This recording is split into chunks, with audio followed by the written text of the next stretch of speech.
Good morning students. मैंने प्रकाश में आपको प्रकाश क्या होता है, प्रकाश किस प्रकार गति करता है, प्रकाश के परावर्तन के नियम क्या क्या होते हैं, वो मैंने सब बताया। अब मैं आपको दर्पण द्वारा प्रकाश का परावर्तन किस प्रकार होता है ये मैं समझाने जा रहा हूं। देखिए बहुत इजी है, हम लोग सिर्फ और सिर्फ 3 दर्पण के बारे में पढ़ेंगे। इस दर्पण को हम लोग सब लोग जानते हैं, ये है हमारा समतल दर्पण। इस दर्पण का उपयोग हम लोग अपने घरों में करते हैं। इस दर्पण के द्वारा हम लोगों को अपनी इमेज यानी अपने चित्र यानी अपने प्रतिबिंब को हम लोग अपनी शीशे में देखते हैं। ये 2 दर्पण जो है ये हमारे लिए नए हैं, इसको हम अच्छी तरीके से समझेंगे। तो सबसे पहले हम लोग समतल दर्पण के बारे में जानेंगे। देखिए सबसे पहला चीज समतल दर्पण क्या होता है, याद रखिए। समतल दर्पण की सबसे बड़ी क्वालिटी क्या होती है कि समतल दर्पण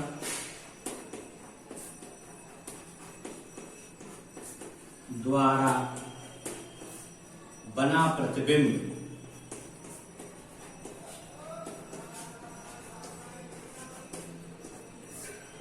सीधा तथा आभासी होता है। पहली चीज। दूसरा याद रखिए, समतल दर्पण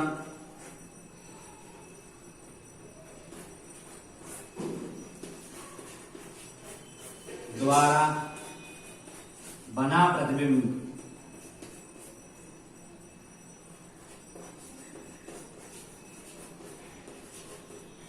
वस्तु से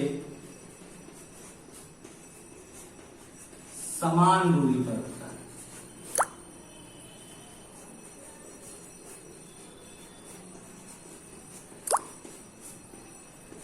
देखिए चीज को समझिएगा कि समतल दर्पण द्वारा बना प्रतिबिंब सीधे का मतलब क्या है, जब हम लोग अपने घर में शीशे के सामने खड़े होते हैं तो हमारा मुंह ऊपर है तो शीशे के सामने भी हमारा मुंह ऊपर ही रहता है, हमारा पैर नीचे है तो शीशे के सामने भी हमारा पैर नीचे ही रहता है। तो इसका मतलब प्रतिबिंब हमेशा कैसा बनता है, सीधा। और ये एक आभासी शब्द लिखा है। आभासी क्यों होता है, इसको इस तरीके से समझिए कि दर्पण के सामने जब हम अपना सीधा हाथ खड़ा करते हैं तो दर्पण की स्थिति में अगर हम घूम जाएं तो वो मेरा उल्टा हाथ होता है। मतलब जब हम लोग दर्पण के सामने खड़े होते हैं तो ये वाला हाथ ऊपर जाता है और दर्पण में वो प्रतिबिंब कुछ इस टाइप से होता है और उसका ये वाला हाथ ऊपर जाता है। तो इसको हम लोग क्या बोलते हैं कि उसका प्रतिबिंब आभासी बनता है, केवल इसीलिए। दूसरी चीज, समतल दर्पण द्वारा बना प्रतिबिंब वस्तु से समान दूरी पे होता है। दूरी कैसे समझेंगे, जितना हम दर्पण के पास आते जाते हैं प्रतिबिंब हमारा उतना छोटा बनता जाता है। बिल्कुल शीशे के पास खड़े हो जाइए तो आधे आपका मुंह और आधा शरीर आएगा, और जितनी दूर होते जाएंगे हम लोग प्रतिबिंब तो हमारी जो प्रतिबिंब होगा वो हमारे पैर से लेकर हमारे सर तक आने लगेगा। और वो जो प्रतिबिंब जो बनेगा, आप अगर शीशे से 1 मीटर की दूरी पे हैं तो शीशे के उस तरफ भी 1 मीटर दूरी पर ही प्रतिबिंब बनता है। आप इसको घर में ट्राई करके देखिएगा कि जब आप शीशे से दूर होते जाएंगे तो जमीन की भी पर वो जो प्रतिबिंब होता है वो भी सामने हमारे दिखाई पड़ने लगता है। तो इससे सिद्ध होता है कि समतल दर्पण पर बना प्रतिबिंब वस्तु से समान दूरी पर होता है। अब इस प्रतिबिंब की संरचना को देख लेते हैं। देखिए ये मैंने एक समतल दर्पण बनाया है सीधा, और ये जो लकीरें दिख रही हैं आपको ये मैंने पॉलिश की है। पॉलिश क्यों करते हैं सतह पे, सतह पे पॉलिश इसलिए की जाती है जिससे प्रकाश की किरण सतह से जब टकराए तो परावर्तित हो जाए, आर पार ना निकल जाए। मतलब एक सिंपल सी बात समझिएगा, दर्पण और लेंस में यही अंतर होता है। आप लोग जो चश्मा लगाते हैं, आप लोगों के पापा लोग, उस पे देखिएगा प्रकाश की किरण आर पार निकल जाती है क्योंकि उसके किसी भी सतह पर पॉलिश नहीं होती। पर दर्पण में एक ना एक सतह पे पॉलिश की जाती है जिससे प्रकाश आर पार ना गुजर सके। तो ये जो मैंने करी है ये मैंने पॉलिश करी है। इस पॉलिश की वजह से ये जो प्रकाश की किरण आ रही है ये इस बिंदु से टकराकर देखिए पार नहीं निकल रही है। मैंने डॉटेड लाइन बनाई है कि किरण ऐसे निकलती पर वो परावर्तित होकर इस तरफ चली गई है। और आने वाली किरण को हम लोग आपतित किरण बोलते हैं, इसको इंग्लिश में इंसिडेंट रे बोलते हैं, इसीलिए इसको हम लोग आई से लिखते हैं। इसका मतलब एंगल ऑफ इंसिडेंस। और यहां से किरण परावर्तित होकर चली गई, इसका मतलब ये बन गया एंगल ऑफ रिफ्लेक्शन यानी परावर्तित कोण। और ये कितना मुड़ी है इसको बोल देखने के लिए हम लोग ये बनाते हैं डेल्टा। ये होता है हमारा डेल्टा। कैसे बनाइए, 8 लिखिए पूरा मुड़िए मत, ये बन गया मेरा डेल्टा। इसको हम लोग बोलते हैं विचलन कोण। कौन सा कोण बोलते हैं, विचलन कोण, यानी वो दर्पण से कितने डिग्री मुड़ी। ये हो गया हमारा समतल दर्पण।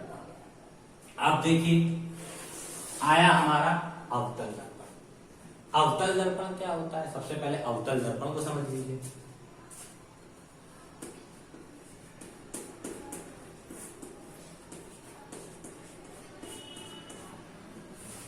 वह दर्पण जिसका परावर्तक तल धंसा हुआ होता है।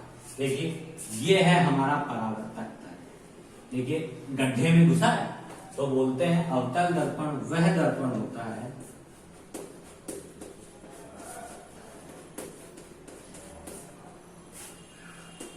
जिसका परावर्तक तल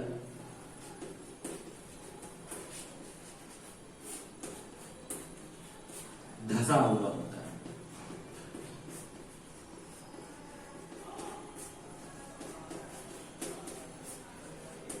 देखिए परावर्तक तल धंसा कैसे, देखिए आप, ये इस टाइप से बना है, ये मैंने पॉलिश कर रखी है, ये तल है हमारा परावर्तक तल, और ये देखिए अंदर गड्ढे में बना हुआ है, इसीलिए इसको हम लोग बोलते हैं परावर्तक तल कैसा है, धंसा हुआ है। अब परावर्तक तल क्या होता है आप जान लीजिए।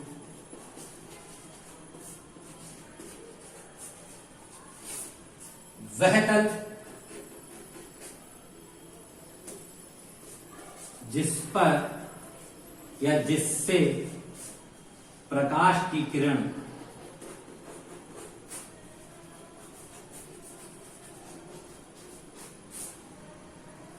परावर्तित हो जाती है।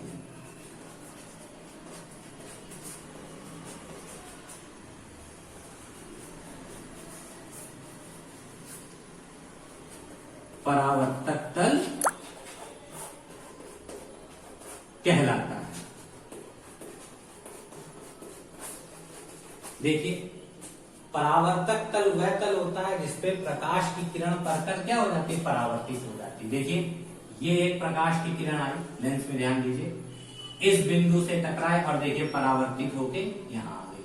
दूसरी प्रकाश की किरण यहां से आई और इस बिंदु से टकराकर वापस इधर चली गई। तो देखिए कोई भी किरण पार नहीं गई, सब टकराकर वापस लौट आए, इसीलिए इसको हम लोग बोलते हैं परावर्तक तल, जो कि अपने ऊपर आने वाली किरणों को परावर्तित कर देता है। अब अवतल दर्पण का कार्य क्या होता है, याद रखिए ये क्या करती है, प्रकाश की किरणों को फैला देती है। जैसे टॉर्च में अंधेरा हो जाता है, हम लोग लाइट ऑन करते हैं तो प्रकाश किरण दिखाई पड़ती है, ऐसा लगता है काफी एरिया हमको दिखाई पड़ने लगता है उस छोटे से लेंस पे। वो छोटे से दर्पण के द्वारा या छोटे से लेंस के द्वारा क्या होता है कि उसका काम क्या होता है, चीजों को फैला देना।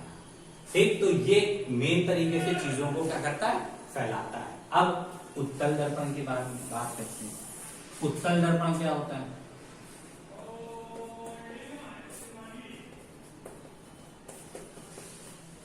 वह दर्पण जिसका परावर्तक तल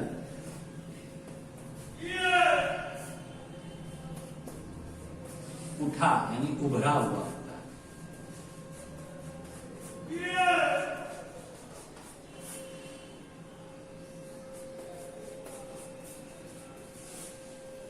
उत्तल दर्पण कहलाता है।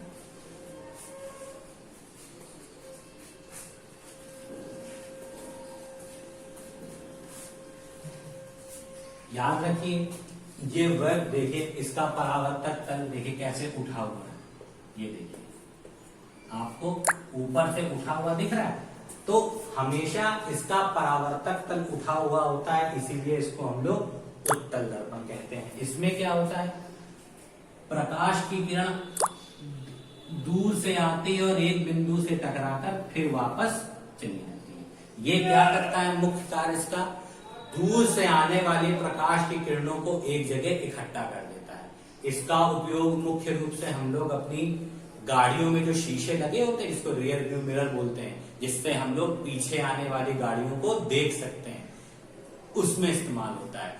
क्यों इस्तेमाल होता है, जिससे पीछे आने वाली जो भी गाड़ियां हैं उसको हम लोग अपने बाइक के शीशों में देख सके। इसी इमेज की वजह से एम्बुलेंस में बी उल्टा लिखा होता है। क्यों, जब उसका प्रतिबिंब एम्बुलेंस वर्ड हमारे शीशे में पड़े तो बी हमारा कैसा हो जाए, ऑटोमेटिक सीधा होके दिखाने लिख जाए और हम लोग उसको प्रॉपर स्पेल कर सके कि एम्बुलेंस आ रही, हम लोग साइड दे दें या कहीं और हट जाए।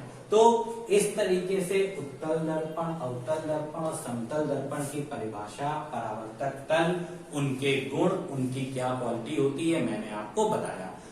आपके कोर्स में ये इतना ही था, पर हाँ कल मैं आपको अवतल दर्पण में प्रतिबिंब कहाँ कहाँ बनता है, मतलब अवतल दर्पण में प्रतिबिंब वक्रता त्रिज्या पे रखी हो वस्तु तो प्रतिबिंब कहाँ पे बनता है, अनंत पे वस्तु रखी हो तो प्रतिबिंब कहाँ पे बनता है, फोकस पे वस्तु रखी हो तो प्रतिबिंब कहाँ पे बनता है।